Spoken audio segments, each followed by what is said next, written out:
한국인이라면 누구나 사랑하는 라면. 과연 라면은 어떻게 탄생한 것일까요? 우리는 중국의 라미엔에서 그 기원을 찾을 수 있습니다. 라미엔은 원래 손으로 늘려서 반죽하는 수타면을 가리키는 것이었는데요. 이것이 19세기 말 일본 요코하마 등지의 차이나타운으로 건너가서 중국에서 온 국수를 가리키는 대명사로 바뀌게 됩니다.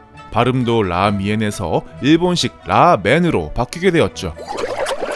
그렇다면 우리가 알고 있는 라면, 즉 인스턴트 라면은 누가 처음 개발한 것일까요?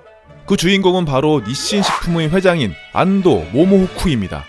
2차 대전에서 패전하고 극심한 가난에 시달리고 있던 일본에서 잇따른 사업 실패와 탈세 의혹으로 자살까지 생각했던 안도 모모후쿠.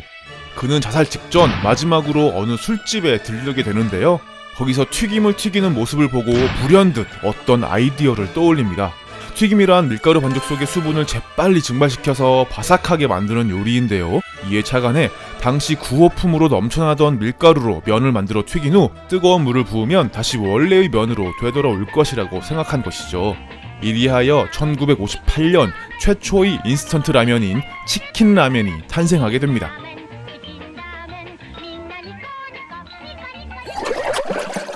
실패한 사업가에서 일본에서 가장 성공하고 존경받는 사업가로 우뚝 선 안도 모모후쿠는 다시 한번 인류사에 있어서 매우 중요한 발명을 하게 됩니다. 바로 컵라면의 개발이었죠. 미국인들이 컵에 라면을 넣고 포크로 먹는 것을 보고 착안해서 아이디어를 떠올려서 1971년 최초의 컵라면이 탄생하게 된 것이죠. 인스턴트 라면과 더불어서 컵라면까지 발명한 안도 모모후쿠는 라면의 제조법에 대해 특허를 신청하지 않고 모두가 자유로이 라면을 만들 수 있게 해주어서 가난한 사람들도 싼 값에 배를 채울 수 있게 해주었습니다. 이쯤 되면 진정한 라면의 아버지라고 불러도 손색이 없겠죠? 이 덕분에 우리나라에서도 1963년 드디어 라면이 상륙합니다. 그 주인공은 바로 삼양라면이었죠. 한국 전쟁 후 폐허 속에서 가난에 허덕이던 한국은 2차 대전 패전 후의 일본과 판박이 모습이었는데요. 일본의 모조식품에게서 제조 기술을 전수받은 삼양라면은 구호품으로 넘쳐나던 밀가루를 이용해 비교적 저렴한 가격인 10원에 제품을 출시하였습니다.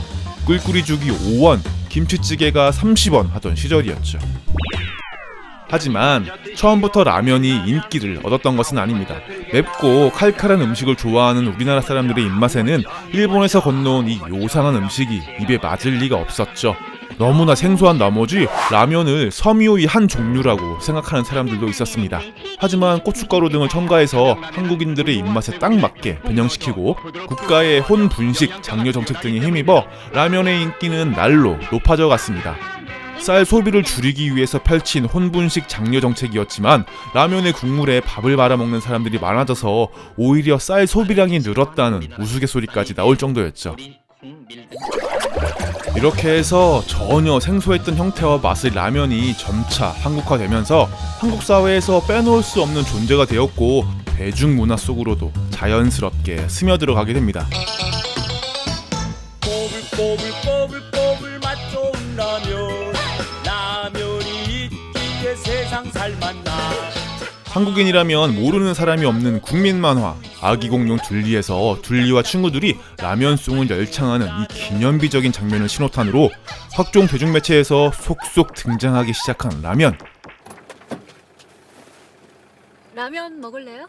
영화 봄날은 간다에서는 라면 먹고 갈래요 라는 명대사가 탄생하기도 했고, 카레의 노래를 집필하면서 시대를 대표하는 작가가 된 김우는 자신의 수필집 라면을 끓이며 해서 자신만의 라면 끓이는 철학을 나타내기도 했습니다. 그렇다면 이 라면을 가장 많이 먹는 나라는 어디일까요? 정답은 바로 중국입니다. 세계 라면협회에 따르면 중국은 2016년 한 해에만 약 385억 개의 라면을 소비해서 2위인 인도네시아의 130억 개를 가볍게 제치며 1위의 자리에 올랐습니다. 한국은 38억 3천만 개로 7위를 차지했는데요. 우리나라가 1위가 아니라서 실망하셨다고요? 천만의 말씀. 1인당 라면 소비 개수는 한국인이 무려 1년에 76.1개를 먹어치우며 당당히 1위에 올랐고요. 그 뒤를 베트남, 인도네시아 순으로 따르고 있습니다.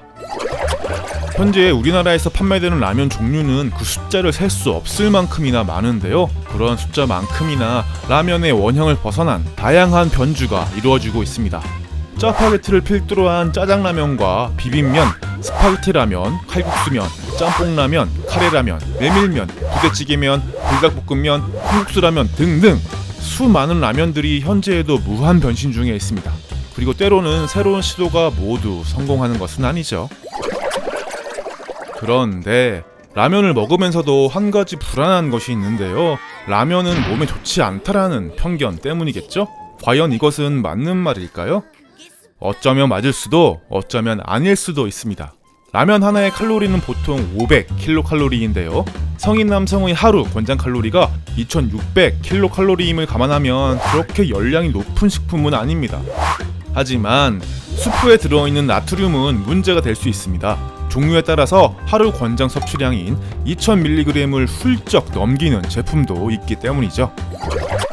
중국의 라미엔을 일본이 받아들여 인스턴트 라면을 발명했고 한국에 가장 늦게 들어왔지만 현재는 상황이 역전되어서 원조인 중국이 가장 많은 라면 수입국이 되었고 한국은 전 세계에서 가장 많은 라면을 수출하는 나라가 되었습니다. 참으로 아이러니한 일이죠? 자, 오늘은 라면에 대한 이야기였습니다. 좋아요와 구독하기 눌러주세요. 안녕.